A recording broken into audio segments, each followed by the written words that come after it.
yeah, here we go. Hey, macro students, it's me, View. This is it. It's time to get moving.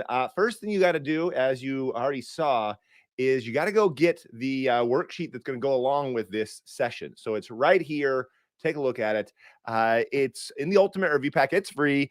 And macroeconomics, make sure you don't pause this video, though. If you pause this video, it's going to mess you up because you want to stay live so you can ask me some questions later on. So we're going to start off by doing some practice questions, getting some concepts back in your brain. We're going to focus on units 1 through 3 for this live session. And then the other session that's in the Ultimate Review Packet will cover units 4 through 6 and have a little bit more time to answer your questions. So the first thing you got to do, though, is get this thing. I'm going to talk about some strategies. So leave the video running. Make sure to print this PDF out. Again, it's free. It's in the Ultimate Review Packet. The link is, you know where the link is. It's in the thing below. So it looks like this real quick, so you know what I'm talking about. That's what you're looking for. It's under exclusive review sessions, the YouTube live review sheet. You can, I like to print things out so I can see the numbers and go for it. Do me a favor also, since you're here right now, leave a comment right now. Let me see who's here. I have the ability to put some of your comments on the screen, so I'm going to do that a little bit later. But for right now, go ahead and leave your comments. Let's see who's here. Maybe leave a shout out to your teacher too, right? So let's go ahead and do that. Anyways, let's get back to me and let's jump into this thing. So, okay, you're signed up to take the AP Macroeconomics exam. Some tips and strategies to keep in mind. First of all, you got to start by taking a practice test. I made a video that talked more details about this, but you want to take a practice test. Ask your teacher for one. Sit down, do a full-length multiple choice test. And it seems counterintuitive. People think, oh, I want to do a practice test after I review. No, it's the opposite. Do it before you review. Before you review, you can sit down, just see what you know and you don't know. If you get a 5 or a 4 on that practice test, you don't need to spend time reviewing. You can focus on your other AP tests and you're good. But if you get a 2 or a 1, you know you got to go and review. And taking that practice test is going to help you know what to review. You go, okay, I don't remember that graph. I don't remember that concept. And so that test is actually going to help you out. Something else that's totally going to help you out, and you should, totally take a look at it. Inside the Ultimate Review Packet, I have this. This is also free. It's like the second PDF or the first PDF you can download. But basically, it's a breakdown of every single concept in the course. Okay, so everything that you need is going to be all right here. Basically what you do is you go down the line and do I know these concepts? If you come across something you don't know, then on the PDF, click on one of these links and it's going to take you to a video on YouTube where I've already explained that concept. So this will kind of help you out to do a little bit more targeted review to say, okay, here's exactly the concept that I do not know. And so this will kind of help you out figuring out these concepts. It's 2 pages long, and it includes at the end all the key graphs. There's 6 key graphs and some other key skills that you need. Again, this is inside the Ultimate Review Packet. It's there to help you guys out. If you want to get the Ultimate Review Packet, that would be awesome too, because it's got great practice and review. And that's the key to this course. This whole course is all about practice and review. You got to sit down and you got to try those practice free responses. You got to sit down and you got to do the practice sheets in the Ultimate Review Packet. There's a huge divide between thinking you get it and being able to do it on a free response and draw those graphs and do those calculations, which is why you're here in the review session. That's what we're going to do here right now. One of the things you definitely want to take a look at as well, on my Ultimate or on my website, I have this link free. It's right there. If you go to ACDC Econ, type in on Google, macro free responses. I have a breakdown of all the free response topics they've asked since 2019. And you can see how often they ask certain things. You can see aggregate demand and supply is asked a whole lot, making sure to understand the idea of foreign exchange, the causes of, change in, appreciation or depreciation of currency. Again, the reason you're doing this is because it helps you, again, do kind of a targeted review and say, okay, here's what I don't know. I took the practice test, and here's what, I don't know something, right? So I don't get that concept. And at the same time, it's something that's asked a whole lot. That's something you got to go back and review. If there's something you don't know and they don't ask it very often, then whatever, who cares? It's not the end of the world if you don't know that actual concept. So that's something to keep in mind. Also, since I'm here, let me point out also there's some free responses. I just posted this on YouTube. Some free responses in the ultimate review packet where I give you 2 free responses. Then I have a video that explains the free response. That's super helpful as well. So the more practice you can get, the better. All right. That said, let's let's practice. Let's jump into it. First, let me go over to comments here. We've got all these different people coming in. That's nice to see. Look at you. Look at you all coming in here. All right. So I'm going to put some of you guys up here just to say hi. So Mr. Danielson's gang, there it is. Whoever Mr. Danielson is, I'm sure I actually met some of these teachers. Yeah, there's another Danielson. Oh, the whole Danielson gang is here. All right. I'm not sure if they're actually in a gang, but looks like you guys are all here. Here's another one from another school. This is awesome. So anyways, I'm so glad you're here, and thank your teachers for watching and sharing my videos. I'm glad that I'm able to help so many of you guys. Again, what we're doing right now is we're going to jump in and look at a couple specific questions that I want to cover, some specific concepts. Again, we're focusing on units 1 through 3. So that's what we're doing in this session. We'll start off for about 20 minutes here. I'll talk about these concepts, maybe about 25 minutes. And at the end, for the last, 20, 30 minutes, whatever you want, we'll spend time answering your specific questions on specific concepts. Again, we're going to try to focus on units 1 through 3. If you haven't even got to unit 6, which happens a lot, macro teachers just are crushed for time. So don't ask me a bunch of questions on unit 6, especially if it's like, I don't understand any of it. Explain it all. I've got videos and I got the ultimate review packet that'll explain it all. All right, that said, let's jump straight into it, and let's jump in to this free, not free response. It's more of a review packet sort of thing. All right. In unit 1, overview. First concept you learn is the idea of scarcity and the production possibilities curve. That's a graph you'll have to be able to draw. I just posted a video last month or the month before, all the key graphs of macroeconomics, and explained how they're related to each other. So make sure to take a look at that. But the key graph in unit 1 is the production possibilities curve. The key concept that you need to know is right here. It's that whole idea of comparative advantage. Now, I also posted a video with comparative advantage. I gave you like the tips video. Totally look at those. It's really great. It talks about input questions, output questions, the quick and dirty. It gave you some other strategies for finding the idea of terms of trade. So make sure that you take out that video. If you don't understand comparative advantage, let's jump into the question real quick. It says, use a chart with the amount of cars and trucks produced. This is the amount of cars and trucks produced in 1 hour to complete the following. First question, is this an output question or an input question, and how can you tell? So there's 2 different types of questions. Every single time you see a comparative advantage question, multiple choice of your response, first question you ask, okay, is this output or input? It is definitely output. I'm not going to write it down. I'm just going to say output. The reason you know, because this is the amount of cars. This number 2 is the amount of cars econ land can produce. It's not the number of hours it takes to produce only 1 car, or the amount of land or factories to produce only 1 car. If it was talking about the resources, and the resources were a variable, then this would be an input question. But this is talking about output. So clearly this is an output question. All right. And the reason why that matters is your calculations get all messed up if you don't know if it's an output question or an input question. Which country has an absolute advantage production of cars? Absolute advantage, it's the easiest part. Who is better at producing cars? Who can produce more of them?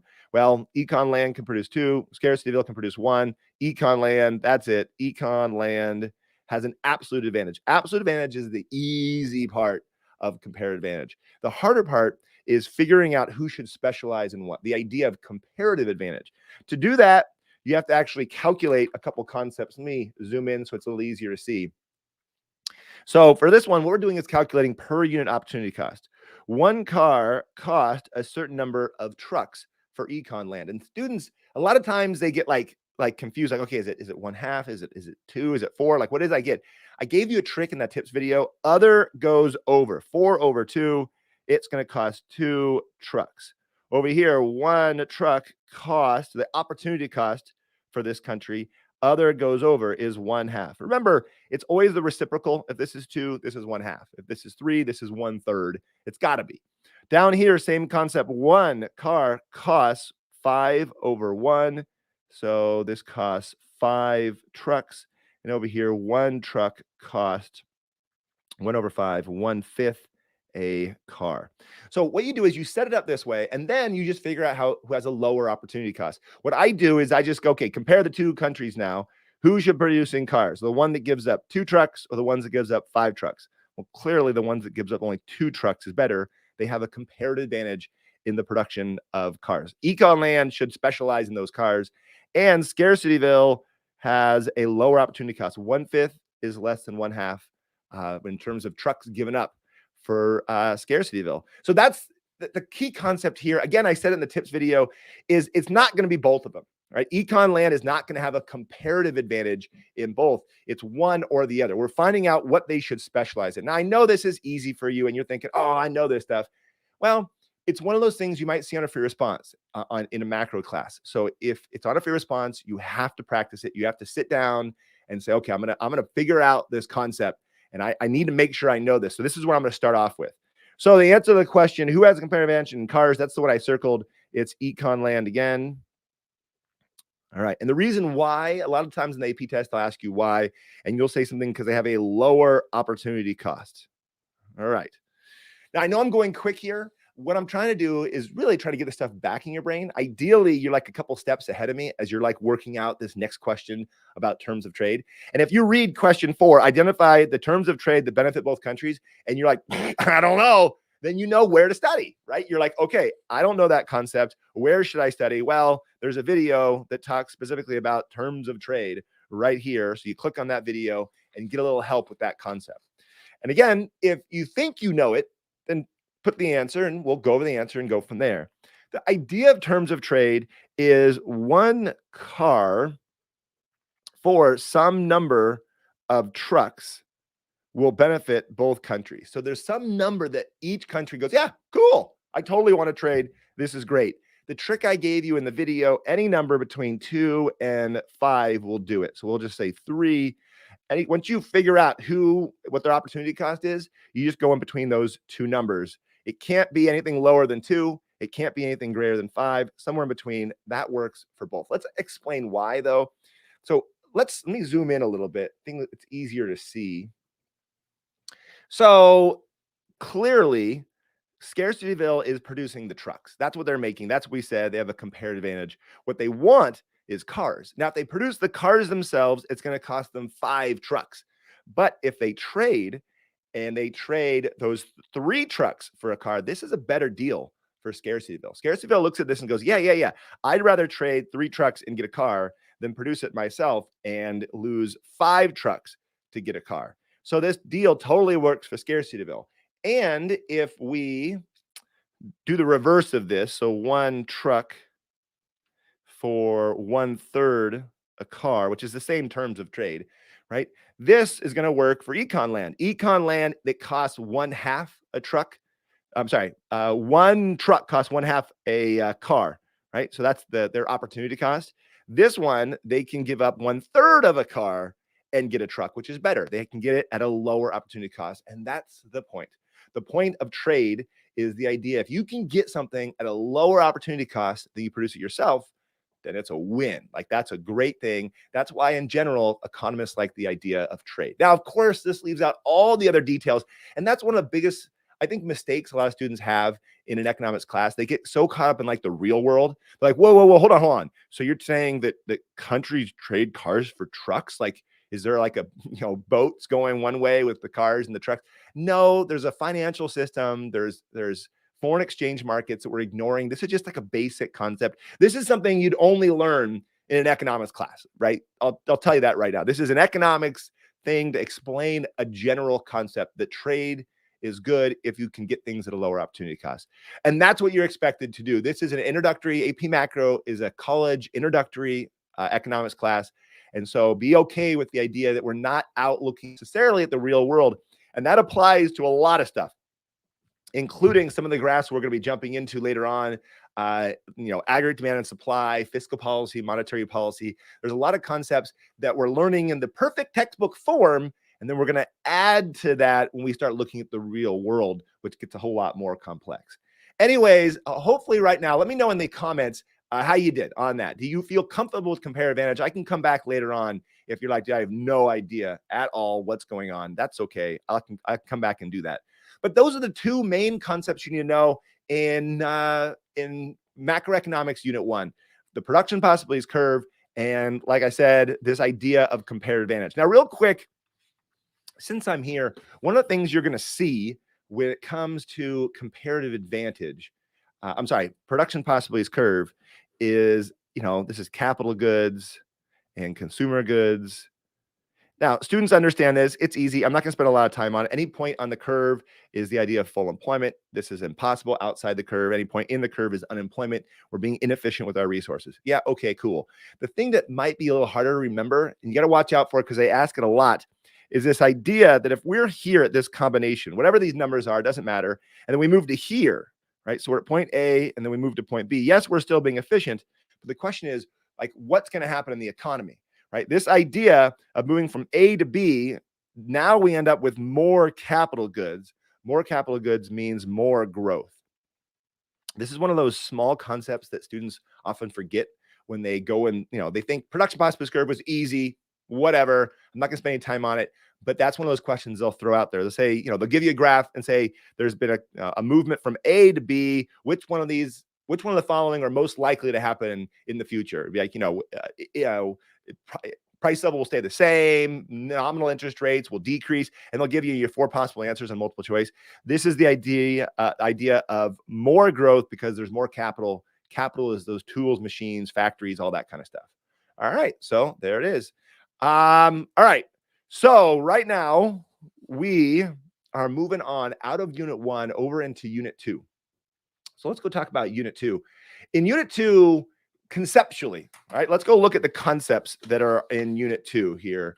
The first concept that you're going to see, let me make this a little bigger, make me a little smaller. Take a look at this. So again, this is in the Ultimate Review Packet, totally free for you. Unit 2 starts off with the idea of the circular flow model. You're never going to be asked to draw that whole darn thing out, but understand the idea of the product market, the resource market, and understand this idea, the main idea of the components of GDP. GDP is made up of CIGXN. So that's like the main equation. This really explains kind of everything about how the macroeconomy works and how to fix it, right? We learn those concepts in Unit 3 and Unit 4. You learn about the limitations of GDP, how GDP doesn't measure necessarily happiness. It just kind of looks at, things that can be bought and sold in an economy. Then we jump into unemployment. You're going to have to do some calculations there. Make sure you can calculate unemployment rate. Make sure you know the 3 types of unemployment. Again, I know I'm going quick. It's a review session, but these are things you've seen before. I think if I slow down and talked about the 3 types of unemployment, you'd be like, yeah, I know this. So if you don't know, go back and watch my video on it. Which reminds me, there's a lot of students who are self-studying. They're like, okay, I'm just going to study on my own and take this AP test. This is an AP test you can do that for. I don't know if you can do it for other ones as well, but this is one of those ones. If you sit down, watch all my videos, or get some more resources, you're going to be able to do well on this test. Other concepts you're going to see here in Unit 3 or Unit 2, you're going to learn about inflation, calculating CPI. Make sure you can do that. Understanding who's hurt and helped by inflation. And then a little concepts about nominal and real. There is some calculations here. We're going to do some practice with that, calculating the deflator, and finishing off with the first macro graph, which is the business cycle. So those are the concepts in Unit 2 that you need to know. Again, compared to Units 3 and 4, Unit 1 is like 10% of the actual test. If you don't know comparative advantage, don't worry, man. You're not going to fail an AP test because you don't know comparative advantage. And it's not the end of the world if you don't know how to calculate CPI. So if you don't know CPI, don't be like, okay, I don't know this. I'm going to spend 3 days reviewing CPI. If you're not a mathy person, don't freak out about it. There are some key concepts you need to know and key graphs you need to know and key calculations. So I'm trying to tell you which ones you got to watch out for. And that's why I put some of them here on this. So for example, in this one, what you're looking at, the question says, this is an unemployment question, right? When you'll see the nation of Cliffordia has a population of 500 million people. Currently, 300 million people have full-time jobs, and another 60 million people have part-time jobs. 40 million people are actively engaged in searching for a job, and 40 million have given up looking for a job. Calculate the unemployment rate. This is the sort of question they'll give you where there's some erroneous information. There's things that you maybe don't need, and they're trying to throw you off by giving you all these extra numbers. So the first thing you got to do, and this they're doing more and more on the AP test, is this idea of show your work. You can't just say, here's the number, right? You just give them a percentage. They're expecting you to know the equation. So the equation for the unemployment rate is the number of people who are unemployed divided by the number of people in the labor force. Remember, it's not the number of people who are, in the population. We're not going to count, kids and people who aren't looking for work. Those people aren't counted, times 100. So that's the equation. A lot of times in the AP test, just write the equation and then grab the numbers and throw the numbers in the equation, and you're good. You're golden. That's what you need to have for the show your work. So let's add up first the labor. Let's add up the unemployment. So we got all these numbers. Who's actually unemployed? Well, these people, these 40 million people have given up looking for a job, or not in the labor force, and they're not unemployed. Even though they don't have a job, we're not going to count them as unemployed. That's one of the little details, those little tricks you need to know about unemployment. The 40 million, all right, 40 million are these people. 40 million are actively engaged looking for a job. Those people unemployed divided by the labor force. So who's in the labor force? Not 500. Don't do that. It's the 300. Right? You can see that good. 300 plus the other 60 who are part-time. That doesn't matter if they're part-time. Plus, don't forget the 40 people who are unemployed. They're part of labor force as well. When you add it all up, what do you get? Well, you get 400. Okay, 400 million. And times 100, don't forget the equation. That's going to give you 10%. So if this was a multiple choice question, obviously you just go down the line. 10% was the right answer. There it is. If it's a free response, you got to make sure to sit down, write out that equation, and make sure you're doing it fully, because that's where you might miss points. On the AP test in recent years, they're doing more and more times where they ask you to show your work. So make sure you show your work. So the other concept you need to know inside Unit 2 is this idea of nominal and real, those calculations. I don't have any CPI questions for you. I do have a whole lot of practice in the ultimate review packet if you want more. But let's really quickly just pound these out. Assume the real GDP is 240 billion and the GDP deflator is 150. What is the nominal GDP? Okay, well, we got to get the equation. The equation, and there's some equations you just have to memorize. You just got to know. And the first one is the deflator. Deflator is the nominal divided by the real times 100. Okay, so that's the equation. And so you can fiddle with this if you want to get, use some basic algebra. And so you can calculate the real, which is the nominal times 100 divided by the deflator. Or you can calculate the nominal, which is the real times the deflator, all divided by 100. So again, if you got one, just memorize one and then use basic algebra to get the other one. So you're solving for the nominal or the real. You get the idea. So let's go over here, understand the concepts, like instead of just mathematically, understand the concept in general, like the idea of what we're doing. If the real GDP adjusted for inflation, that's what it means, is 240 billion, but prices increase 50%, right? The deflator says prices went up 50%. Then what's that nominal? Well, it's 240 plus another 50% of 240. So again, we can plug this into the equation if we want to. So I'm not going to spend too much time doing that, but you can do that if you wanted to. So you're solving in this case for the nominal. So you can plug it in the equation, but just understand the general idea is that this is 240 plus a half of 240, which is 120. So it'd be $360 billion. So again, if you can get ahead of me, that would be awesome right now. If you want to try some questions ahead of me, make sure not to pause though. If you pause, then you're not going to be able to be live for the questions time. All right, next question. This is one I want to throw at you to see if you'd fall for it. The nominal GDP is 240 billion, and the GDP deflator is 150. What is the real GDP? Well, here's the mistake students make. Don't do this. They go, well, prices increase 50%. That's what the deflator is talking about. So if prices increase 50%, then this must be half as much. So this must be 120, right? They go, oh, it's 120 billion is the right answer. That's what they say. But that doesn't work. And the reason why is, well, 120 plus a half of 120, right, would be 60. That would get us only to $180 billion, which is not what we're looking for. We're not looking for, that's something's wrong with that. So students, they what they do is they do shortcuts. They go, all right, prices increased 50%. Okay, 50%, 240, 360. They're right on that one.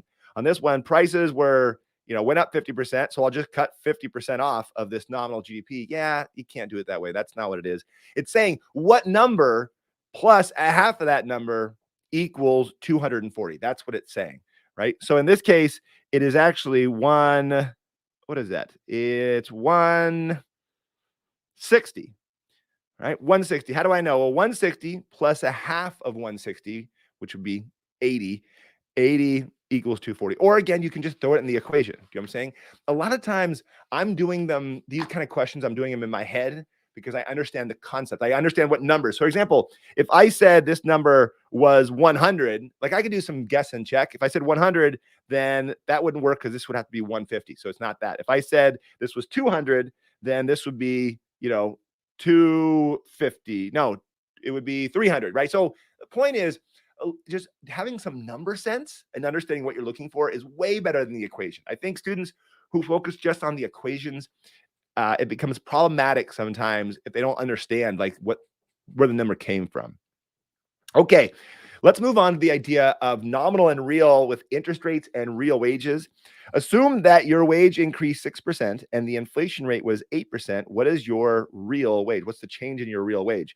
Well, if you get a raise of 6%, but inflation goes up, and we have inflation right now, so you understand the concept quite well, this would be a 2%, negative 2% wage increase. In other words, your wage went up by less than, in terms of purchasing power, than what it was before, because inflation erodes your purchasing power. So that's what you're getting with that. The same concept you do with interest rates. So nominal interest rate is 5%. And by the way, interest rates are more of a concept that you learn in Unit 4, but I'm bringing it up now because it's the same calculation, the same concept.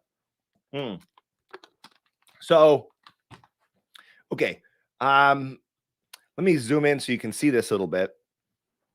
So for this one, assume the nominal interest rate is 5%, inflation is 3%. What is the real interest rate? It is only 2%, not negative, it's positive, 2%. So if you gave someone a loan and they're going to give you 5% back, but inflation increased 3%, then really you're only getting a 2% increase, a 2% return. Okay, assume the real interest rate was negative 2% and the inflation rate was 8%. What was the nominal interest rate? Well, it's got to be 6%. 6% is the nominal interest rate minus that inflation. Again, I'm using an equation. The equation I'm doing is the real equals the nominal minus inflation. Again, you can use some, oops, you can't see that, sorry. You can use some algebra to solve for nominal or solve for inflation, but this is a concept, a skill you have to feel really comfortable with. All right, assume the real interest rate was 4% and the nominal interest rate was 7%. What is the inflation rate? Okay, so for this one, we know that you're giving out a loan, you're supposed to get 7% back, but you actually only get 4% back. That means 3% is the inflation rate. The nominal interest rate was eroded by 3%, so your actual rate of return was only 4. Does that make sense? Do you feel comfortable with that concept? I hope you do, because that was the easy stuff. The what? Yeah, that was the easy stuff. The harder stuff is what happens in Macroeconomics Unit 3. Again, I covered that super quick. One of the reasons why is I want to just kind of get the concepts back in your brain. You like sped up for macro, but really this is where things really get exciting. These are the concepts you really need to know right here. With the idea of aggregate demand and using the multiplier effect and fiscal policy. These are all the concepts you learn, by the way, here in Unit 3. So if you go down the line in Unit 3, aggregate demand, calculated multipliers, the margin propensity to consume, save, the idea, the supply curve, long-run supply curve, equilibrium, changes in equilibrium, then fiscal policy. I'll talk more about some strategies to help you with fiscal policy in a second. But really quickly, see if you can get ahead of me right now. I'm going to go through the chat, see who's here. But do me a favor right now. I want you to try to get ahead of me. Try questions 12, 13, 14, and 15 on your own. Okay. On your own. See if you can get in there. See how you do. Again, Everyone here for Mr. Danielson. It looks like a lot of people. Cool.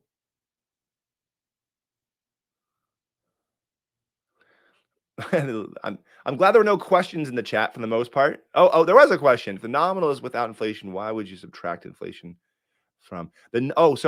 It's a good question. I'll put this up real quick.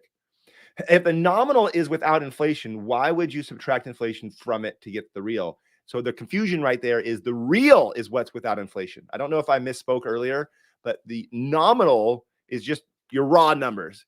The real is adjusted for inflation, taking prices out of it. So your nominal GDP might be huge, but if there's a lot of inflation in the country, you got to take out those increased prices and get the real GDP. So good question, Aaron. Thank you so much. I appreciate it.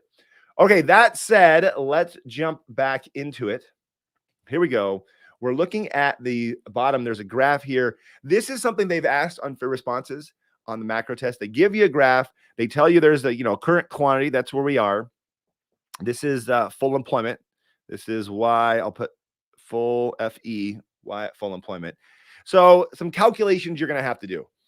First of all, to increase if the increase in consumer spending of $20 billion would increase real GDP to 300 billion, it's to 300 billion, from 200 to 300, right? So we're not saying it'll increase a total of 300. Be careful with that. Look at the wording. Be careful. So it's not asking it's going to increase it a total of 300 billion. It's going to increase it to 300 billion. So it's going to increase it 100 billion. So that's going to help you out. So what is the marginal propensity to consume? So this is a good question. It asks you to do everything in reverse or backwards. So normally the question is, here we are, here's where we're going to end up, right? And then they give you the multiplier or the marginal propensity to consume. For this one, they're saying, it's $100 billion is the total spending, right? And the question now is, what is the multiplier, and therefore what's the marginal propensity to consume? Well, if $100 billion is the total and it started with 20, then the multiplier must be 5. The multiplier 5 times 20 is going to get this 100 that we're talking about, right? So, all right, multiplier is 5. Now, next question is, well, what's the marginal propensity to consume? Well, this is one of those things you just absolutely have to do. You have to memorize the marginal propensity to consumes and saves that they're going to ask you. So what do I mean by that? Well, there's only very few first of all, big concept, 1 over the marginal propensity to save is the multiplier. That's how we calculate the multiplier. That's the concept. An initial change in spending gets multiplied as it becomes somebody else's spending. They save a portion, spend the rest. That keeps happening over and over again. You've seen my video. You understand the concept. So the marginal propensity to save, the marginal propensity to consume, and then the multiplier. So the multipliers they're going to give you are 10, 5, 4, and pretty much 2. Those are the only ones you're going to see. And with those, you should know what the marginal propensity to save would be for those. To get 10, right, for this would be 0.1, right? 0.1, 1 over 0.1 would give you the multiplier of 10. For this one, it is 0.2. For this one, it is 0.4. For this one, it's 0.5. So the marginal, so these basically I've just memorized these things. This is what you just do in this class because there's not that many to memorize. But you understand the marginal propensity to consume, these two have to equal each other. So this would be 0.9, this is 0.8, this is 0.4. No, I was wrong. I don't know what I was doing. 0.4, that's weird. Hope you guys caught me in the chat.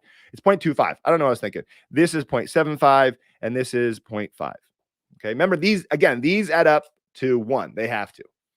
Okay, that said, if going back to the question, if the multiplier is 5, then the marginal propensity to consume needs to be 0.8. Why? Because 1 over 0.2 equals 5. Again, I don't know if I'm going too fast or if you already know this and it's like, oh, dude, I got this. This is easy. But this is the sort of skill you're going to know. In fact, it might be helpful for you to know, like, if you don't know this, if you're like, I got no clue what's going on at all, then that's where I need to go back and study. That's a fair response I need to practice with. All right, that said, let's jump back in to calculating this stuff. Assume the marginal propensity to consume is 0.9.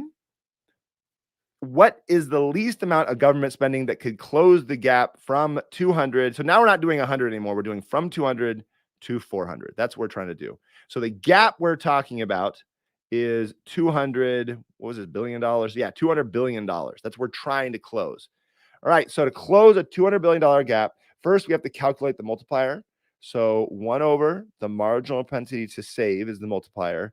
So marginal propensity to consume is 0.9. So 1 over 0.1 is the marginal propensity to save. So the multiplier is 10. All right, we got some information to work with. The multiplier is 10. By the way, you probably, if you're good at this, when you read MPC is 0.9, your brain automatically should have said multiplier is 10. Like that's what we said, right? 0.9 multiplier is 10, done, and it's just in your brain, and it's okay. You just should memorize that. So the multiplier is 10, right? And we're trying to increase spending by 200. Then an increase in government spending, an increase of government spending of $20 billion would solve the problem. $20 billion would, multiplied times 10, close this gap. The aggregate demand curve would shift to the right and potentially close this gap. Now, in real life, it's not that easy, and we're not saying that it is, but it's really easy to assume that this is what it's like in the real world. It's way more complex. There's a lot of things that can happen. There's crowding out. There's other concepts. But for our purposes, it's, just this is the basics. That's what I was saying earlier. Now, that's the government spending part. The other part is the taxes. They give you a new marginal propensity to save. So 1 over 0.2, which is a multiplier of 5. That's a multiplier. That's 5. How do we know? Well, we've memorized it. What? 5. There it is. 0.2, marginal propensity to save. Multiplier is 5, and we're trying to close this gap. Okay. The first thing you got to know, this multiplier I calculated is the spending multiplier. Yes, there's two types of multipliers. As you know, there's the spending multiplier and there's the tax multiplier. And the concept I want you to remember is, since we're talking about taxes, we can't use the government spending multiplier. We got to use the tax multiplier, which is 1 less. So the tax multiplier is only 4. Yeah. So if that's the tax multiplier, how are we going to close a $200 billion gap? Well, we have to cut taxes by $50 billion. Now, when I say cut, I mean this is a decrease in taxation. Be careful on the AP test. One of the things they'll say is, what'll happen? And so be careful. If you just said 50 billion, right? They won't know. Do you say increase 50 billion or decrease 50 billion? So a lot of times they're actually good about that. They'll say something like, indicate the change and the direction of the change to make sure you're not messing that up. But be careful on those kind of concepts. Make sure you understand the idea, though. A $50 billion tax cut, some of it's going to be saved, right? So we know how much. People are going to save a fifth of it. So this is the idea of $100 billion is going to be saved. And then people are going to spend the other 40. That 40 times the tax multiplier of 5 is going to close that gap. So this number, I'm not just randomly picking it. It makes sense. And the big concept here is you have to understand the tax multiplier is less powerful than the spending multiplier. That's just something to keep in mind as you're doing these things. Okay, one more question, then we're going to jump into your questions. What happens to inflation and unemployment as a result of expansionary fiscal policy? Remember, this is the idea of expansionary fiscal policy. We're getting aggregate demand to shift to the right. What's going to happen to inflation? Well, inflation is going to go up. And be careful here, employment is also going to go up. One of the things you got to watch out for is when it says employment, a lot of times it says unemployment. So unemployment would go down, right? There'd be more people with jobs, but employment would go up. That's one of the ways they trick you every single time. Students fall for that. Don't fall for that, right? That's not good. Okay. Hopefully that was helpful. Again, what I was trying to do here was get your brain kind of back in a little bit to to the concepts. What we're going to do right now, I'm going to show you a free response, an actual free response, and then we can talk a little bit about the graphing. Then I can hit some of your questions. Again, right now, if you want to, you can start putting in some questions. It seems, oh, there they are. Mine was locked up. Oh, there you guys are. Okay, I was wondering. Oh, so look at this question. I love when you guys are asking good questions. Here you go, Mia Archuleta. How do you know that expansionary policy increase AD instead of aggregate supply? That's a great question. It's a great question. And the answer is I don't. I'm making a educated guess.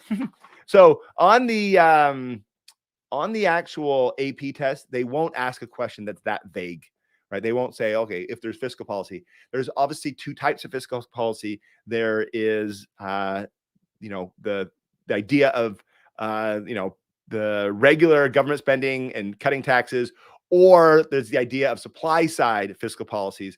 The AP test will be very clear, and most of the time they're asking about spending and taxes, not so much the other ones. So that's how I know. And you have a good point. It's a good point. I'm glad you asked the question.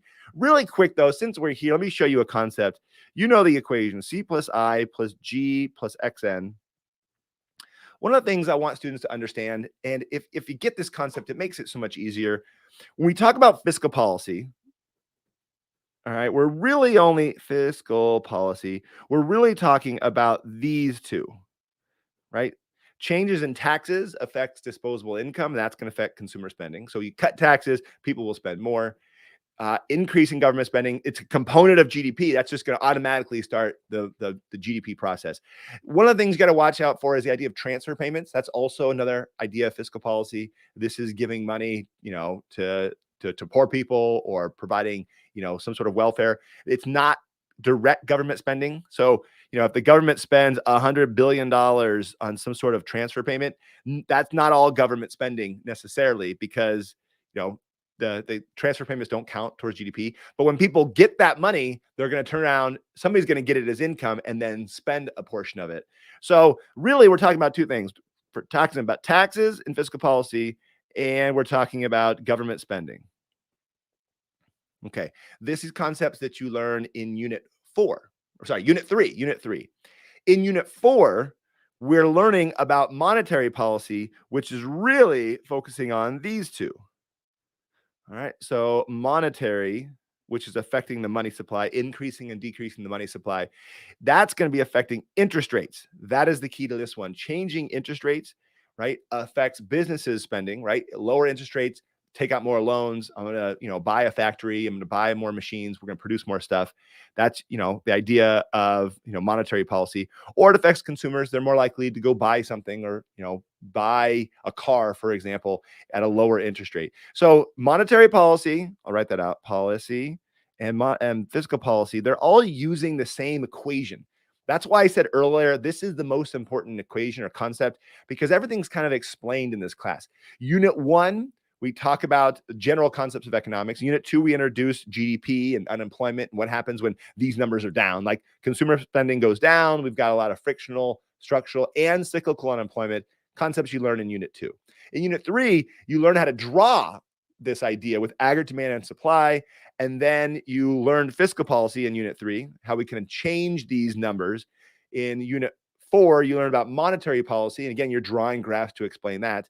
Unit 5, you're learning about some of the problems of fiscal and monetary policy. And guess what Unit 6 is about? Well, Unit 6 is about foreign exchange and bringing in the outside world as well.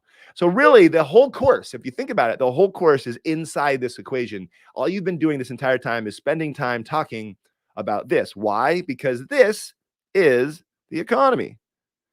And that's what macroeconomics is. You're learning about the economy. And if you're learning about the economy, you're learning about that equation. Whoa, mind blown. That's it. That's what you've been doing for at least 3 months, right? All right. So again, back into some of the comments. Yeah, it looks like you guys are helping each other, which is awesome. Thank you so much for kind of reaching out to other people. That's really good.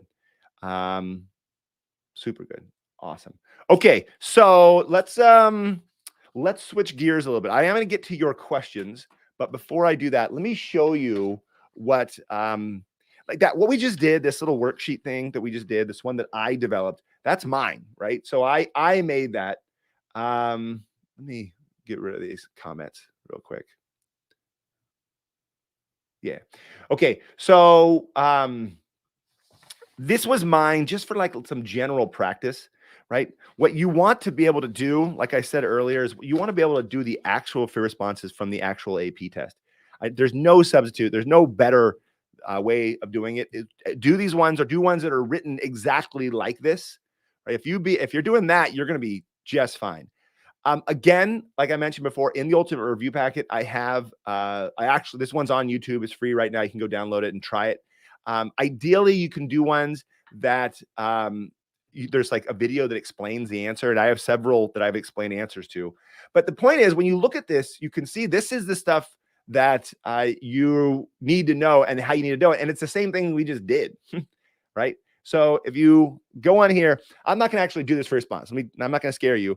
One thing I want to point out real quick, this is the 2019 macro for response. These are all free online. The College Board provides them and the answer keys. So you have all that stuff. So you don't have to they're not hidden. It's just a matter of having the time to go through them.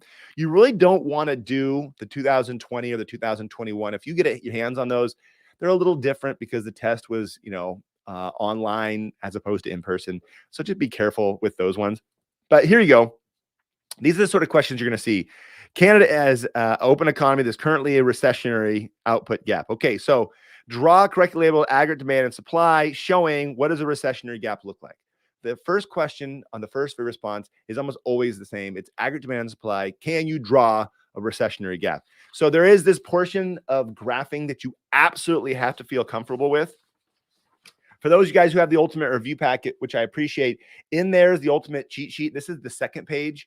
The first page has all the equations, and of course, it has answers for everything. But you want to sit down and do those graphs. Remember, there's a video I posted that tells you all the key graphs of macroeconomics.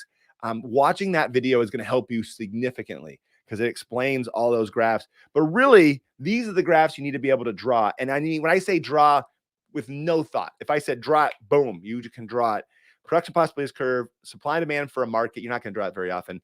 Aggregate demand, supply at full employment, negative output gap, which is what this free response is asking about, positive output gap, and this idea here of self-adjusting when there's a negative or a positive output gap, when the economy self-adjusts on itself.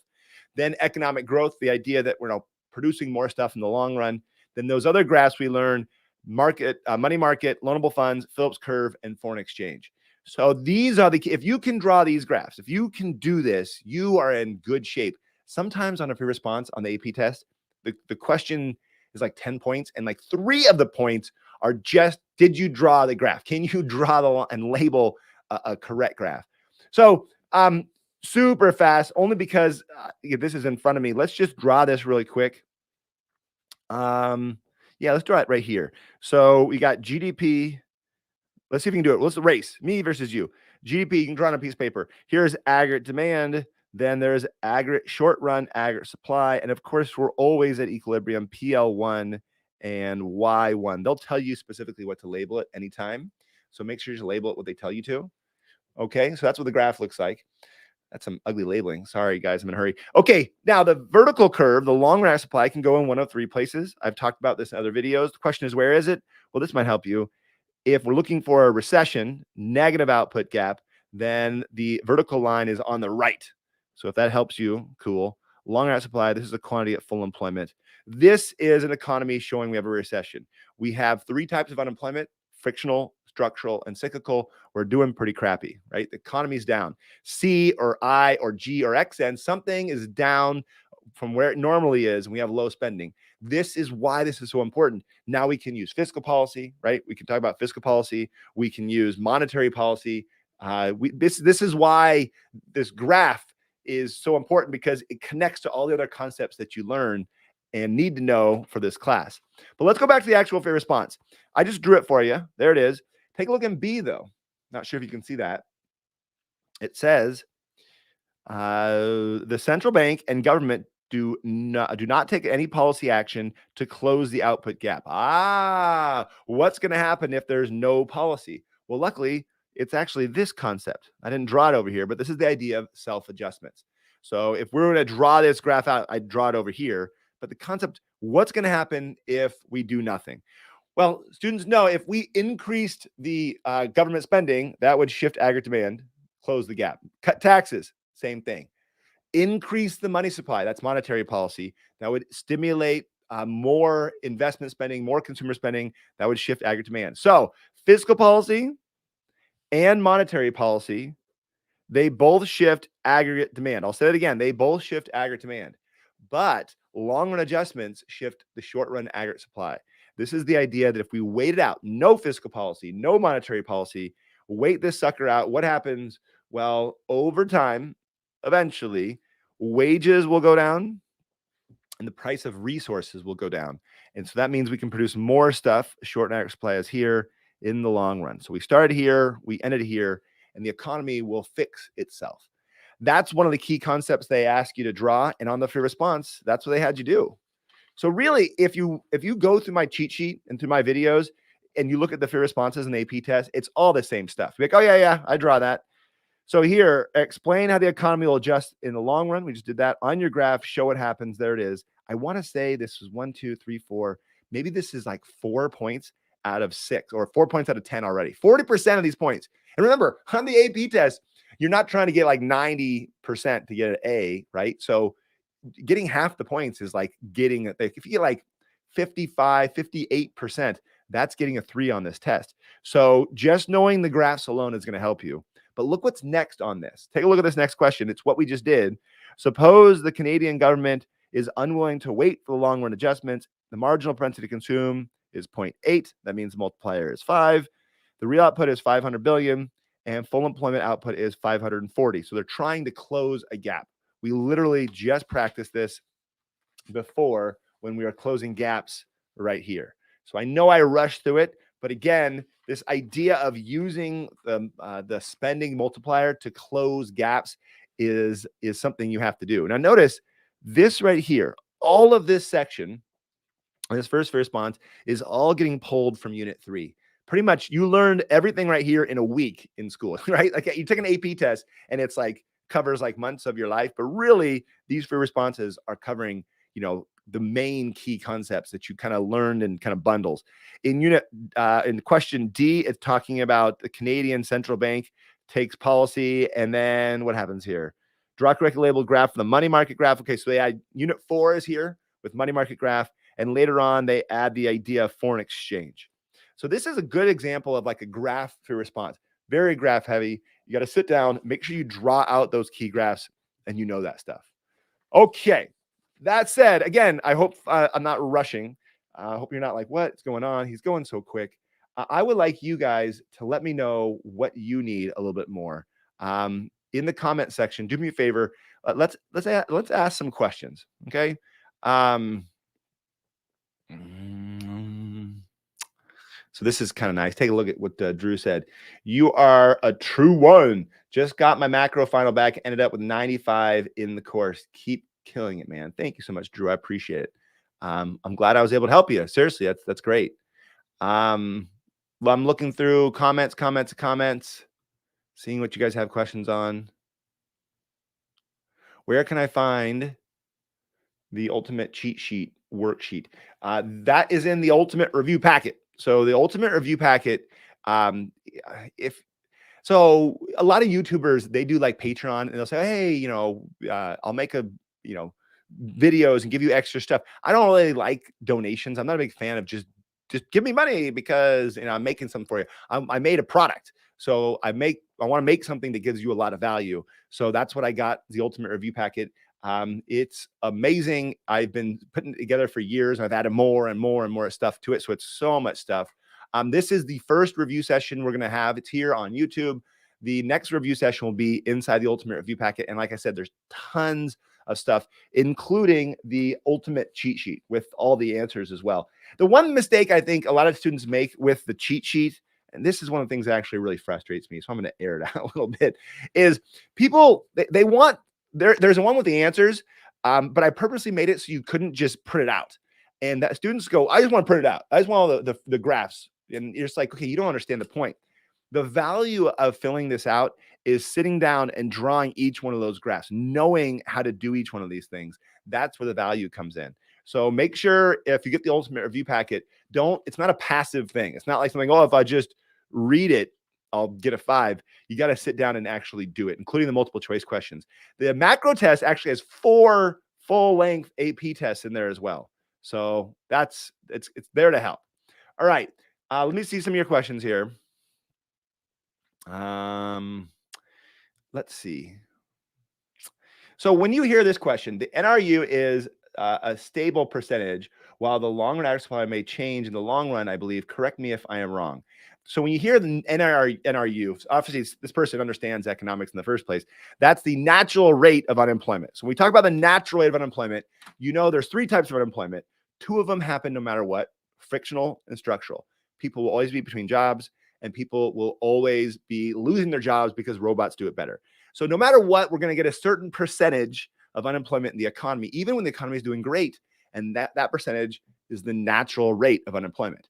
Now, let's say it's 5%. If we're at 8% unemployment, then we must have the third one, which is cyclical unemployment.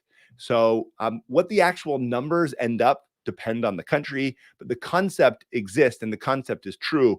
I posted a video not too recently where I was talking about unemployment, and this guy in the comments was like, this guy's talking about 5% unemployment is a good thing. That's crazy. We want 0% unemployment. I'm like, so you're okay with no one being able to leave their job unless they have a new job. So you can't quit. You can't quit. You can't get out of college. You can't, get out of college and look for a job. You got to have second you graduate from college, enter the labor force, you got to have a job. It's just not even possible. So really, we're going to have a certain amount of unemployment. Now, going to the actual question, yes, when the long run average supply shifts to the right, the natural rate of unemployment stays the same. There's a concept called the Phillips Curve. This is what you learn in Unit 5. I know I'm outside of Unit 1 and 3, but yeah, I gotta do it. The Phillips Curve is a key graph. You've got unemployment and inflation, not interest rates. And you've got a vertical long run Phillips curve and a downward sloping short run Phillips curve. This is the natural rate of unemployment, right? This, let's say, is 5%, is the amount of frictional plus structural unemployment that exists. This curve, in other words, doesn't shift very often, right? So we don't have the natural rate of unemployment changing. The reason why it would change, for example, if we had more economic growth, right? We have more machines, more tools. That doesn't mean that the natural rate of unemployment is actually going to change at all. This is going to be something else. Something like, a good example, of course, is when the government gave more generous unemployment benefits. So if the government said, listen, you can be unemployed for 2 years and we'll pay you, 80% of what your salary was. Well, geez, that's going to increase structural unemployment, right? So there's got to be something inside the economy causing either people between jobs or, I'm sorry, that would not structural, that would affect frictional. This wouldn't go down. This would actually, I got confused there. Frictional unemployment, if there was more generous benefits, would cause the frictional unemployment to go up. This curve would actually shift over. Instead of 5%, we'd have 10% of people who are unemployed. But I don't think I've ever seen one free response on the AP test that's shifting that curve around. So don't freak out about that concept. Yeah. All right, still looking at you guys for your comments.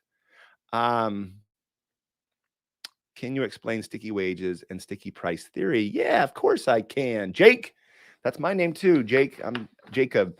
Okay, sticky wages. So this goes to the classic debate that economists got into when they're trying to figure out macroeconomics, right? In all other markets, the economy adjusts really quickly, right? If there's that people want more of something, then the market changes, prices go up, and the market adjusts pretty fast. And in the Great Depression, the market wasn't adjusting very fast.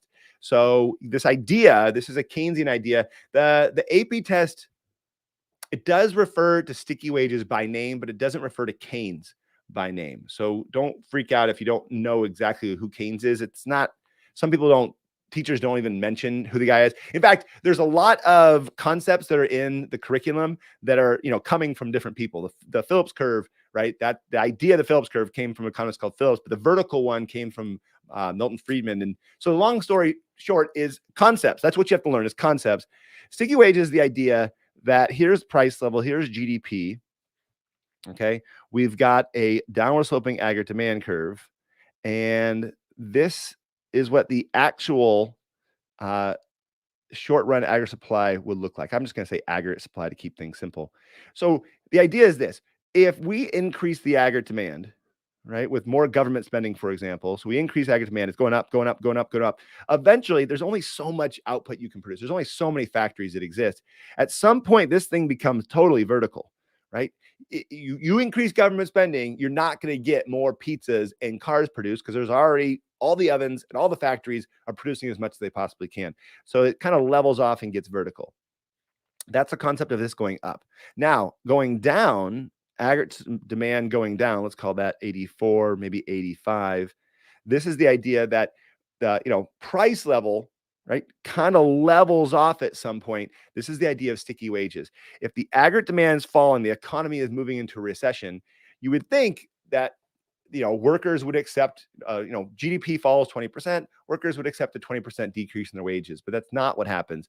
Wages are sticky and prices are sticky. They go up easily. They go up easily, but they don't go really down very easy.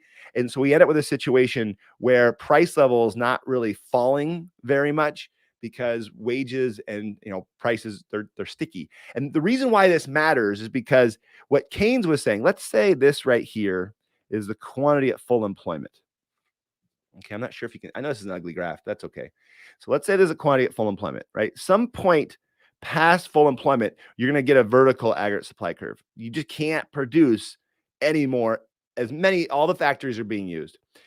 Aggregate demand goes down, you start ending up in a situation like this. And basically, Keynes said, you know, the classic economists were like, listen, if you increase aggregate demand, you're going to get inflation. That's all you're going to get, higher prices, not more output. But Keynes like, nah. If we increase aggregate demand, we have a little bit of wiggle room where you're putting people who were unemployed to work. So these are people who were normally sitting around doing nothing. And when you hire them, that's not going to increase the price of the wages. It's not going to increase the price of lumber if the lumber is not getting used. And so you can increase aggregate demand and not have an increase in price level for a while until you get to or past full employment.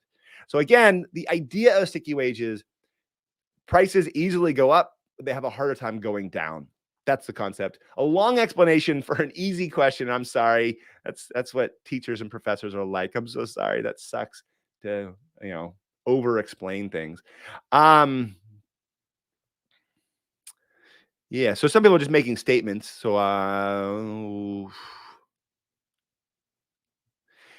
a good question here. It's more of a statement than anything. I don't think it matters if inflation's good or bad. I think they're responding to somebody else's. There are questions on the test to talk about who is helped and hurt by inflation. That's a concept you learn in Unit 2. Make sure you understand who's helped and hurt. So the idea that borrowers are helped by inflation and lenders are hurt by inflation. If I lend money to you and then you pay me back that money with more inflation, less purchasing power than that, I'm worse off because of that. So, for the most part, economists don't like to say, good and bad, right? A good example of that, again, it's in Unit 6, is the idea of appreciation and depreciation, right? When your currency depreciates, that's bad if you're buying things from other countries, but it's great if you're an exporter and other countries are buying your stuff. That makes your currency cheaper. You're going to be able to sell more stuff. So usually there's winners and losers in any given economy. There is one situation we should talk about that is bad for everybody. And it's the concept that you need to draw graphically as well as just understand. It's actually here in Unit 3. You can see it. It is by name. Let's see, where are you? It is it on here? I'm not sure if I have it by name. It should be. If it's not, that's bad. You know what it is. And if I ask you to draw it, you should be able to draw it. Stagflation. So stagflation is about as bad as it gets. You've got aggregate demand. You've got aggregate supply. I'll say short run aggregate supply. And here's where we are in the economy. This is some output. This is the price level. Stagflation, as you know, is the idea that, there's, first of all, and back up. Teaching time. Right? There's only two ways to get price level to go up: increase aggregate demand, decrease aggregate supply. An increase in aggregate demand pull inflation, right? So there's more people buying stuff in your country, that would increase the demand and that would lead to inflation. Supply push, right? This is the idea that there's something going on, like an increase in oil prices. That's a word, oil prices. Oil prices go up. That would cause this aggregate supply curve to shift to the left. And then we end up, like I said, with the worst case scenario. We've got more inflation. Oh, that bites. And at the same time, we're going to have more unemployment because the output went down. So more unemployment, more inflation. By the way, this is what everyone's all worried about right now. Like everyone in the United States, at least, is kind of freaking out. Like, is this what's happening? Because it's bad and it's hard to fix. That's one of the things that's also problematic. For the most part, we've been talking about, recessionary gaps and inflationary gaps and this idea of the government coming in and knowing what to do and it's solving it. This is one of those ones that you're going to have to, if you want to increase that output, like let's say the goal is to increase the output so we can reduce unemployment. Well, government spending is going to lead to more inflation. So that's not going to work. And if you want to fight that inflation, what you could do is decrease that aggregate demand, right? Decrease aggregate demand. That's going to be problematic too. So whatever you do, you're going to end up hurting people. And that's why this right now, from a policy standpoint, is kind of scary, but that's okay. All right. So some people are asking some other specific questions about specific free responses or from the ultimate review packet. I'm not going to answer those because I don't have them in front of me, but that's okay. Someone says, Stanley, can you explain fiscal monetary policy combinations? So yeah, I can. So earlier I mentioned this idea of, fiscal and monetary policy with this concept, right? I was trying to show you this idea.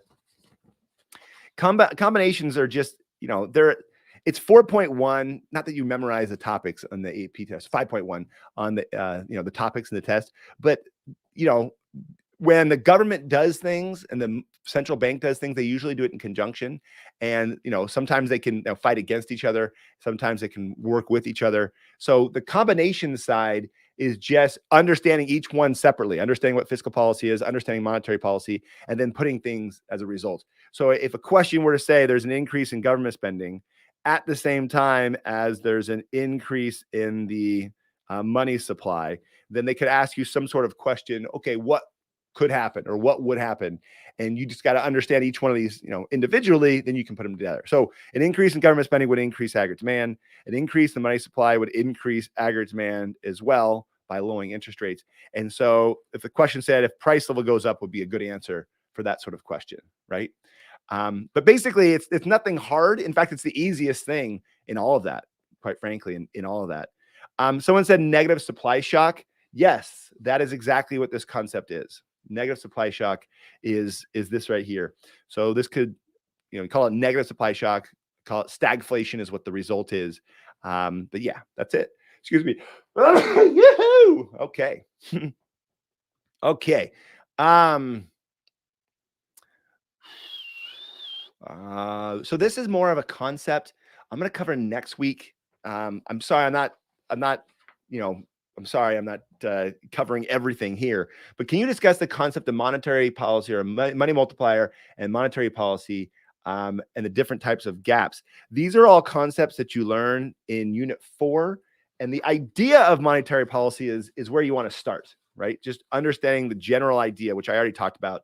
Monetary policy is affecting the money supply. Something that you want to learn when it comes to money supply is, there's the idea, money supply, there's three things that can change the money supply. The three shifters of the money supply: the reserve requirement, the discount rate, and open market operations. If you've done this unit, none of this is new at all. You like when I say that, you're like, oh yeah. These things cause a chain of events to occur. Now, the chain of events, and I'm showing you a different concept here, is something that is pretty normal in a macro class. I like to explain things in class like this way because I think it does a lot for like students seeing, okay, this causes this, causes this, causes this. When, for example, we decrease the reserve requirement, banks have to hold less reserves, or we decrease the discount rate. It's cheaper for banks to borrow from the Federal Reserve, or we buy bonds. We, as the central bank, buys bonds. These things would all increase the money supply. Increase the money supply. And I would draw the graph out for this, the money market graph, but I don't need to because even without the graph, conceptually, it makes sense. This would lower interest rates. If there's more money out there, it's cheap, it's easier to borrow, right? I want to go borrow, I want to go borrow, you want to go borrow, let's all borrow. That would drive down the price of borrowing, which is the interest rate, and lower interest rates would both increase investment and increase consumer spending, which is kind of what I said earlier, right? Monetary policy affects consumer spending and investment, which would increase aggregate demand. This is expansionary monetary policy. In the ultimate review packet, in the cheat sheet, I don't have it here in front of me, but there's this really cool, it's on the first page of the ultimate cheat sheet. It has like all the key relationships. This causes this, this causes this. If you know, if you just know, decreasing the reserve requirement increases the money supply. Easy. Increasing the money supply lowers the interest rate. Easy, right? Increasing investment increases aggregate demand. Like those concepts are all like this idea of relationships. So I talk about that in one of my videos, relationships. I talk about this idea that, a lot of macroeconomics is this cause and effect. Whether it's real in real life, that's debatable. But in the perfect textbook world, this causes this, causes that. And it's easy and perfect and like clockwork. And obviously the opposite of all these cause the opposite to happen. But this is the idea of monetary policy. The one thing I left out of this is the idea of the money multiplier. The money multiplier is a more specific concept that gives you actual numbers. So the money multiplier is taking the same idea, but taking it like smaller to like the specific numbers, how to calculate this idea. 1 over the reserve requirement is the multiplier. And, if the central bank changes that reserve requirement, how much money gets multiplied in the economy can either increase or decrease depending on how they actually change it. I have videos that explain that concept in a lot of detail, and you're going to have to practice it. And I'm going to do the other review session on units 4 through 6, where I'll talk specifically about unit 4. We'll do what's called bank balance sheets in that review session, unit 5 and unit 6 with foreign exchange. Okay. Keep reading through some of these things. What 3 things can we take away from this video? 1, you're going to have to practice. 2, you're going to have to practice. 3, you're going to have to practice. There they are right there. There's 3 things you got to do when it comes to macroeconomics. You got to sit down and practice. Like I said at the beginning, start with taking a practice test. Sit down, try your best on a practice test, see what you know and you don't know. Then go through my videos and figure out what concepts you want to go. Don't watch them all. Geez, you can't have time for that. But go, guy, I need to go learn the multipliers. I know I'm going to have to go check out fiscal policy. There's some exclusive videos in the ultimate review packet too, if you want to check out those. I don't know loanable funds. I'll go back and look at the loanable funds. So target what you're sure you don't know that are important, and then go find some free responses or the free response to the ultimate review packet or multiple choice questions, or practice more practice tests. That's what you want to do. You want to practice. So it's a good question, and I'm glad that you asked it. Take a look at this question. Could you possibly go over the interactions between the graphs, specifically what graph is most likely to affect what other graphs? I did that, and it's really good. It took me forever because I had to do a lot of editing on that. There's a video I posted. If you look up macroeconomics key graphs, or every graph you need to know, and I think it's under macroeconomics graphs review is the name of the actual video. Take a look at that video. It goes in so much detail, talks about the 6 key graphs, how they're related to each other, how a change in one affects the other. There's 4 graphs that all show where the economy is. So you got to know this idea in general. It's 4 graphs: the production possibilities curve, the business cycle, aggregate demand supply, and the Phillips curve. Those graphs show you that the economy can be in one of 3 places: full employment, negative output gap, or full employment, or a positive output gap. And so the economy can be in one of 3 places, and being able to draw that on the graphs is absolutely key. Someone asked this question: does anyone know if there's going to be a review session for units 4 through 6? Yes, there is. It's in the ultimate review packet. The link will be posted. It'll be just like this, except way more time, because I'll spend time answering more of your questions. Mr. Clifford, I want to say thank you for your videos. You're welcome. It's a trap. I have a test tomorrow on fiscal monetary policy. Videos that help me out a lot. Well, I'm glad I'm able to help. Another question is, explain the idea of crowding out. Crowding out's super important, and crowding out can be explained with fiscal policy. So let's go ahead and jump into this concept. crowding out is something you actually learn twice. You learn it once when you learn about fiscal policy in general, and then you learn it again in Unit 4, specifically with this idea of loanable funds market. So when the government does this government spending, right? The government does this spending in theory, right? When the government spends, right, it has to, it has to borrow that money, right? It's either gonna tax people. So if the government spends and it taxes, then the effect is not very big, right? The government takes money from you, then turns around and spends it on something. That's not going to add much to the macroeconomy. But if the government borrows, right, deficit spending, a concept you learn in Unit 5, if the government does a lot of borrowing, government spending, then government spending causes the interest rate to go up because of borrowing. Interest rate going up would actually slow down the economy a little bit, right? So I think we're trying to speed up the economy. We want the government to do some borrowing, start spending. But when the government starts borrowing, that means less money available for businesses to borrow. Now the interest rate goes up, which means less investment, less consumer spending, and some other factors that ripple through the economy. And we end up with a situation where this fiscal policy, which seemed like it was going to solve the problem, didn't fully solve the problem because we had some crowding out, some other issues, namely higher interest rates. It's a good question. I went through it really fast. You need to be able to draw it on the graph. So if I, which I'm not going to do, drew it on loanable funds market, and I said, okay, draw it. I'll do it the other review session. Here's a loanable funds market. What happens? Showing this idea of crowding out. That's something you want to be able to do for sure. Let's keep going here. All right. Could you go over what caused appreciation, depreciation? I can. Yeah, this is a Unit 6 concept. So when I say Unit 6, I'm talking about this, this idea of net exports in, other countries and other currencies. So appreciation and depreciation happen for 4 reasons. This is the foreign exchange market. Again, I'm just doing this off the cuff just to help you out, Rose. The first one is some sort of preferences.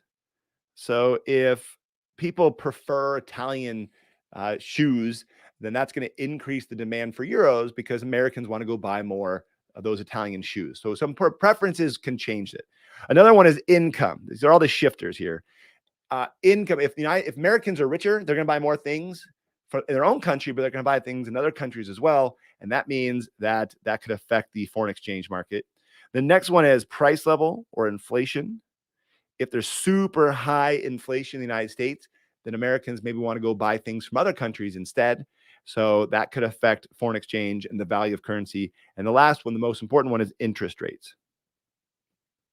So here's a good time. Rats. So here's, you ready for this? Don't freak out. Don't freak out. Don't freak out. Stay with me.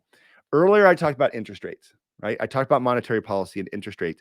When we talked about interest rates and interest rates affecting investment, right? So if interest rates go down, investment goes up, right? That's the idea of expansionary monetary policy. You guys with me? Let me know in the comments. Are you with me? Okay, that's the idea. And so lower interest rates are a good thing, right? Think of that, a good thing. Lower interest rate means people are more likely to take out loans and they're more likely to borrow and they're going to buy more factories. People are going to buy more stuff. Cool. Now, in this case, in the foreign exchange and only in the foreign exchange, lower interest rates are actually kind of a bad thing, right? We're looking at the side of the rate of return, not taking out a loan as much as giving someone money and getting money back. So a low interest rate is going to deter other countries from putting money into your country because they don't want to get a low rate of return from your country. So this would decrease capital inflow into your country. It's confusing and it makes students angry because the whole time we've been talking about interest rates. Lower interest rates are a good thing. They're expanding the economy, right? It's not good and bad. I know I said that earlier, but in general, lower interest rates are helping the economy get out of a recession. But now lower interest rates are actually not what other countries want. And that's what I meant earlier about the economy being pretty darn complex. And that's another thing about the AP test. They can't ask you what'll happen if interest rates fall. What? Like they could never ask that because everything's going to happen. Like there's so many things that can happen. You talk about short run, you talk about long run, you talk about the foreign exchange market. Where do you want me to talk? And so because of that, the AP test basically hands you the answers on a silver platter. The way that they ask the question is they've got to ask it so specific that you're not going to get confused and give them a wrong answer, because there's multiple right answers. Like there's a lot of things that happen when interest rates go down. So that's actually a good thing that helps you guys for sure. Looking through your comments some more. Some people just pointing out certain concepts, which is awesome. All right. How about this guy? What's your favorite Star Wars movie? Oh, geez. Rogue One, maybe? I think Rogue One was pretty, actually. I mean, when that came out, it's pretty amazing. That's from Mr. Stin over there. He, which is actually a good point. I should bring this up right now, right? I mean, why not? If you didn't already go, I mean, you went there to get this worksheet, the ultimate review packet. There's other subjects, and they're amazing. Now, give me a second just to talk about them. Ready for this? There's AP US history, world history, Euro, human geography, psychology, environmental science, AP English, AP Calc, both of them. It also has chemistry is on there. I think I named them all. I probably am missing one, but basically there's all these ultimate review packets made by different YouTubers, education YouTubers, and they're amazing. And they're designed for the test. Like they're all designed by people who know the test and like get the test. Mr. Stin, by the way, is one of them. He does psych and AP human geography. He's awesome. Awesome guy. Just had a baby not too long. Thank you, Mr. Stin. I hope you're doing well. But go to the ultimate review packet and check that thing out for sure, because it's got a lot of resources that are going to help you guys in all your different subjects. Shout out to Mr. Riccio. Is it Riccio? I don't know if I'm messing that. I'm sorry. Is anybody also taking micro? Now's a good time to mention tomorrow, 4 o'clock, I'm going to be doing a micro session. Again, I'm going to take this video and put it on YouTube so people can come back and watch it. Same thing for the micro one. I'm going to cover units 1 through 3 on that one. So come back if you're taking the micro test. This person said, practice is the best way for these topics, which is true. I think I'm way behind you on the comments. I'm sorry. Okay. You guys are all talking about Mr. Danielson, which is great. Oh, look at this. You're a great teacher. Yes, he is. Mr. Clifford's videos were a great tool to complement your teaching. Yes, and that's my goal. My goal is never to replace teachers. My videos aren't long enough to go through all the details. My goal is to kind of like get concepts back in your brain. So hopefully that's helpful. Some people are saying other things in here. Okay. Mr. Sin is a great man. I'm doing more shout outs as you guys are seeing it. Mr. Crawford, shout out.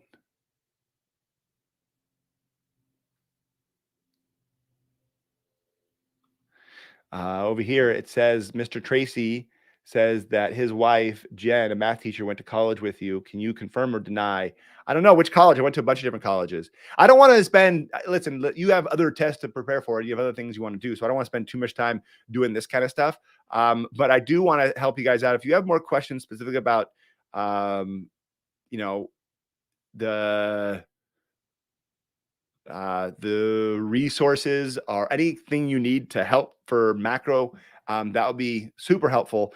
I don't want to, I don't want to minimize, like I kind of skipped over a bunch of stuff. Let me look back at this topics to see some of the things. Maybe you can do that as well. Look through some of these topics and see things. I know someone mentioned automatic stabilizers.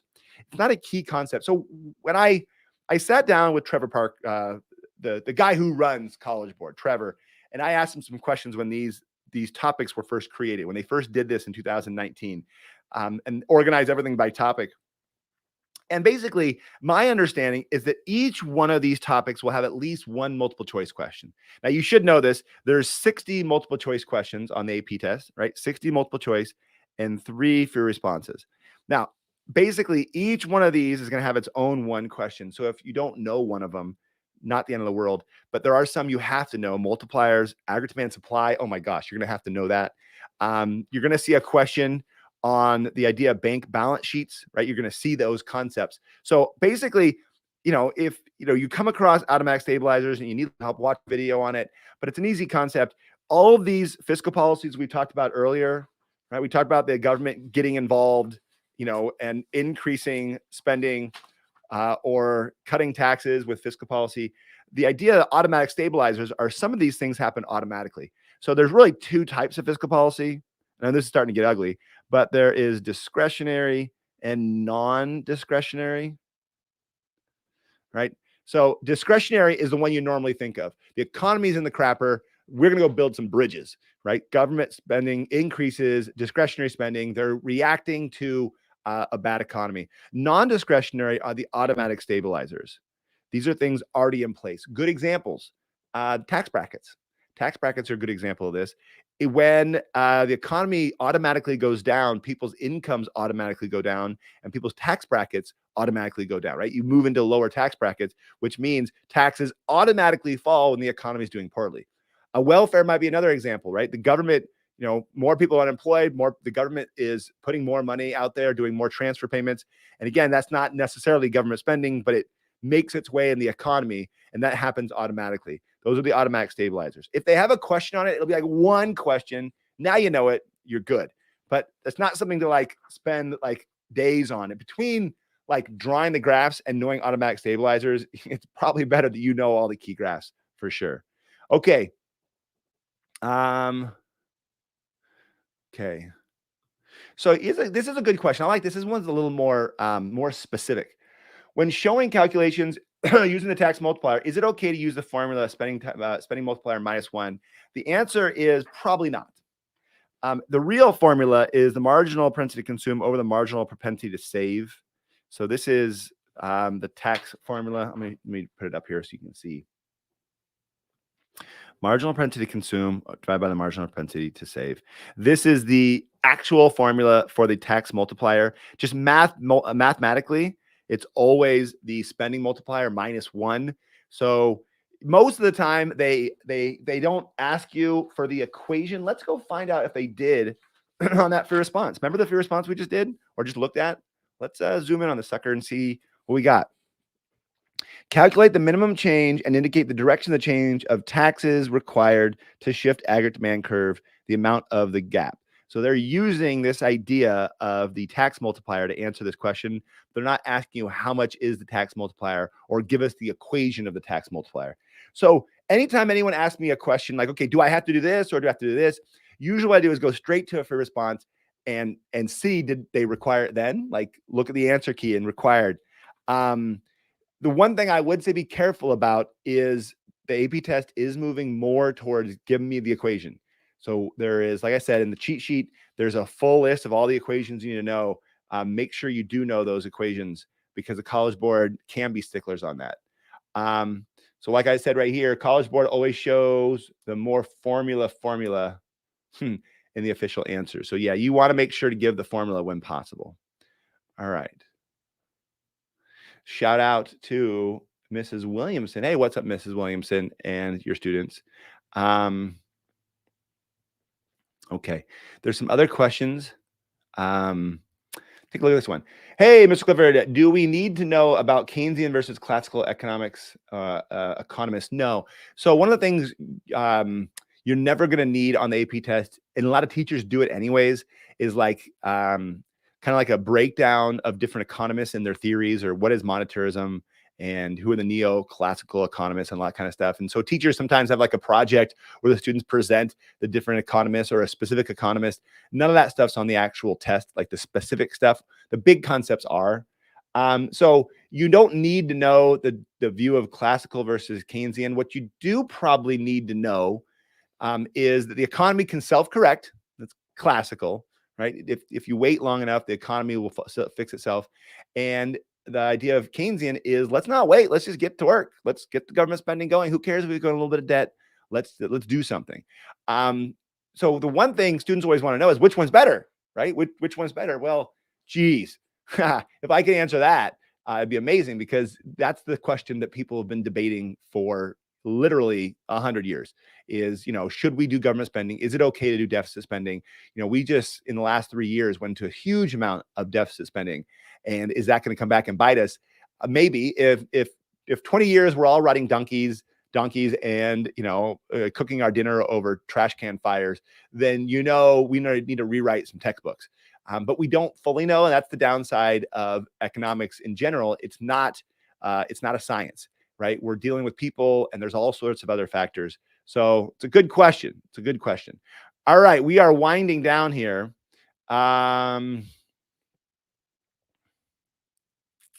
So again, I'm kind of just reading through. So how about this one? Can you explain price expectations and aggregates? I can, and I already did. You already did a little bit too. Right. So, all right. The best way to do it is with this graph. I'm going to show you this concept. I'll leave the question up here as well. So, okay. Take a look. It says, this is a graph I'm having you draw. This is on the ultimate cheat sheet in the ultimate review packet. Show the idea of inflation and a self-adjustment. So just stay with me here. Here is GDP. Here is price level, aggregate demand, short run, aggregate supply. And let's draw with an inflationary gap. So here's long run aggregate supply. Here's the quantity at full employment. And we're producing some quantity that's beyond full employment. Again, some students freak out about this. Like, what? How can you be beyond full employment? Well, you already know, this concept. We have really low unemployment here. Okay. So this is like 5% unemployment. We have like 2% unemployment. The economy is overheating. Well, what's going to happen? Right? Well, what's going to happen? Take a look. What's going to happen? Well, expectations are going to happen. That's what's going to happen. In the long run, eventually, wages are going to go up. Why? Because you expect higher prices. Right now, the last inflation rate numbers were like 10%, right? If you're negotiating your wage, like say you're going to sit down, you're negotiating your wage with your employer, and they say, okay, let's how much more raise do you want? You're going to look at the inflation numbers and say 10% inflation. Well, I better get a 10% higher wage. You're expecting higher inflation. If you even expect it to be higher, let's say you expected it's 10 now, but you expect it to be 30. Well, you're going to tell your employer, well, I need to get paid a wage of 30% higher. So wages are going to go up. Resource costs are going to go up. This is expected inflation, right? This is the idea of we're expecting prices to go up. And when that happens, the short run aggregate supply curve will shift to the left and the economy will self-correct. It'll cause more unemployment. The economy is going to recalibrate. Unemployment's going to increase because we're producing less stuff. We're going to end up with a little bit more inflation, but we, in theory, will be right back here at full employment. Again, this is the idea that the economy self-adjusts. We did it earlier here. So take a look. This is a self-adjustment with a negative output gap. This is a self-adjustment with a positive output gap. This one happens faster, right? In theory, this one happens faster. This is easier for the economy to do this. It's easier for prices to go up. This one takes a lot more time. And, this idea of sticky wages goes to play here. It's harder for the wages to fall and cause this to happen. So the economy might not do this. So it takes a little longer, and there's a debate whether it ever happens at all, but you got to know it, and it's in the book, and it's in the class. And there you go. There's your answer. Hopefully that helped you out. This idea of expectations. Okay. How about this one? How about Adrian? Yeah, you rock. You rock, Adrian. Thank you so much. I appreciate it. Other people are asking other good questions. A lot of these questions about money supply, I'm just not going to cover it. I'm so sorry. I'm so sorry. In fact, we just hit the time. We're at 5:30. So last chance. Ask me another question. Focus here on units 1 through 3. I noticed nobody asked any questions on unit 1. Sorry. So you guys feel good about comparative advantage? You feel good about terms of trade, which is awesome. You feel good about the production possibilities curve. Unit 1 really is that easy. It's unit 2, those calculations that are a little trickier, that require more practice for the most part. One of the things that you're going to have to do is do the CPI practice questions, where it tells you a market basket and it gives you another market basket in a different year, and you're doing calculating from the base year. Again, it's all kind of equation stuff, but there you go. Thank you. These people are saying I'm the best. I appreciate it. Seriously, you guys are awesome. All right. All that said, thank you so much for watching my videos. I'm going to leave this video up on YouTube. So if you need to check it out again, or you want to tell one of your friends, oh, you should go totally check it out. Make sure that it's available to all you guys. I really appreciate you coming here and reviewing with me. Again, there's going to be a micro review session tomorrow. And then there's the macro review sessions, the second half that's going to be inside the ultimate review packet. I keep talking about the ultimate review packet. I know it's annoying, but it really is that good. It's one of those things that I think is super helpful. And a lot of students who have self-studied say it's super helpful, or it's just way better than getting one of those review books that a lot of students get anyways. So anyways, thank you so much for watching my videos. And if you guys need anything, let me know in the comments, and I'll make sure to read them over and get more help. Do me a favor right now, like right now. And if you haven't subscribed, please make sure to subscribe as well. I know you're not going to watch these videos later in life. Let's be honest. You're not going to watch these, when you're 50, but subscribing tells YouTube that I'm making good videos, and it helps move forward. And I really appreciate it too. So thank you again for watching all my videos. You guys are amazing. I am out of here. I want to thank you again. And of course, like I always say, until next time.